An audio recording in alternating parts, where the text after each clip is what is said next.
Hello people, welcome back to my channel. My name is Eddie और आज मैं फिर से आप लोगों के लिए लेकर आई हूँ एक new interesting story, the foolish Stag, मूर्ख हिरन। तो गाइज़ वीडियो को एंड तक देखिएगा। अगर आपको अच्छी लगती है तो मुझे कमेंट्स में बताइएगा और जितने भी न्यू वर्ड्स होंगे एज़ यूजुअल हम वो सीखेंगे। तो चलिए वीडियो स्टार्ट करते हैं। Once a stag was drinking water at a stream.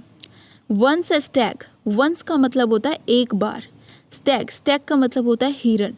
एक बार एक हिरन वॉज ड्रिंकिंग वाटर, पानी पी रहा था। ड्रिंकिंग मतलब पी रहा था, वाटर पानी। एट ए स्ट्रीम, स्ट्रीम का मतलब होता है नदी। एक बार एक हिरन नदी में पानी पी रहा था। He saw his reflection in the water of stream. He saw, उसने देखा। सी का मतलब होता है देखना, ठीक है। सी की सेकेंड फॉर्म होती है सो। क्योंकि ये पास्ट की स्टोरी है तो यहाँ पर वर्ब की सेकेंड फॉर्म यूज होगी। ही सो हिज रिफ्लेक्शन, रिफ्लेक्शन का मतलब होता है परछाई, ठीक है। इन द वाटर ऑफ स्ट्रीम, नदी के पानी में। उसने नदी के पानी में अपनी परछाई देखी। He saw his reflection in the water of stream. He felt proud of his beautiful horns. He felt proud, felt, felt का मतलब होता है महसूस हुआ। फील की सेकेंड फॉर्म होती है फेल्ट। ही फेल्ट, उसे महसूस हुआ। प्राउड, प्राउड का मतलब होता है गर्व। ऑफ हिज ब्यूटिफुल हॉर्न्स, अपने सुंदर सींगों पर। हॉर्न्स का मतलब होता है सींग, ठीक है। उसे अपने सुंदर सींगों पर गर्व महसूस हुआ। He felt proud of his beautiful horns. He was feeling happy to see the horns.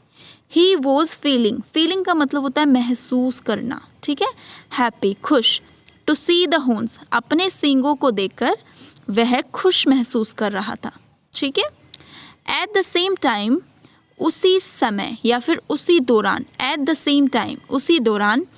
He looked, look की सेकेंड फॉर्म होती है लुक्ड, ठीक है। क्योंकि मैंने आपको पहले भी बताया पास्ट का ये स्टोरी है तो पास्ट में हमेशा क्या यूज़ होता है, वर्ब की second form. He looked at his thin legs. At his thin legs, thin का मतलब होता है पतली, लेग्स मतलब टांगों, ठीक है, टांगे, ठीक है। उसी समय उसने अपनी पतली टांगों को देखा। He hated them for their ugliness. He hated them, hate का मतलब होता है नफरत, ठीक है। फॉर देयर अगलीनेस, अगलीनेस का मतलब होता है बदसूरत, ठीक है। वह उनकी बदसूरती के लिए उनसे नफरत करता था। He hated them for their ugliness. Meanwhile, he heard the voice of hounds coming towards him. Meanwhile, इसी दौरान, meanwhile इस दौरान। He heard the voice. Hear का मतलब होता है सुनना। यहाँ पर hear की सेकेंड फॉर्म यूज हो रही है heard. He heard the voice, voice मतलब आवाज़, of hounds. Hounds का मतलब होता है शिकारी कुत्ते। Coming towards him, उसकी ओर आते हुए। टूवर्ड्स मतलब की ओर, कमिंग मतलब आना, ठीक है। तो पूरा सेंटेंस क्या बना, इसी दौरान उसने उसकी ओर आने वाले शिकारी कुत्तों की आवाज़ सुनी। He heard the voice of hounds coming towards him. He ran, वह भागा। ही रैन अवे, वह भागा। टू सेव हिज लाइफ, अपनी जान बचाने के लिए। He ran away to save his life, वह अपनी जान बचाने के लिए भागा। His legs were very sharp. उसके पैर बहुत तेज़ थे। शार्प मतलब तेज़, ठीक है। उसके पैर या फिर उसकी टांगे, लेग्स मतलब टांगे, उसकी टांगे बहुत तेज़ थी। But his horns, horns मतलब सींग। But his horns, लेकिन उसके सींग were caught in a bush. Caught मतलब फंसना, ठीक है, फंसे। In a bush, bush का मतलब होता है झाड़ी, ठीक है। उसके पैर बहुत तेज़ थे लेकिन उसके सींग झाड़ी में फंस गए थे, ठीक है। His legs were very sharp, उसके पैर बहुत तेज़ थे, उसकी टांगें बहुत तेज़ थी।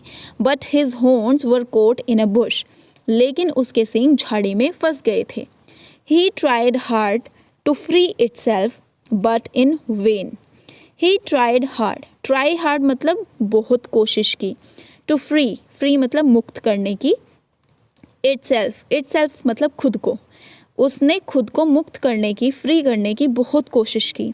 बट इन वेन, लेकिन बेकार थी, बेकार में, ठीक है, वो बेकार में गई कोशिश जो उसने की थी अपने आप को फ्री करने की, झाड़ी में जो उसके हॉर्न्स फंस गए थे।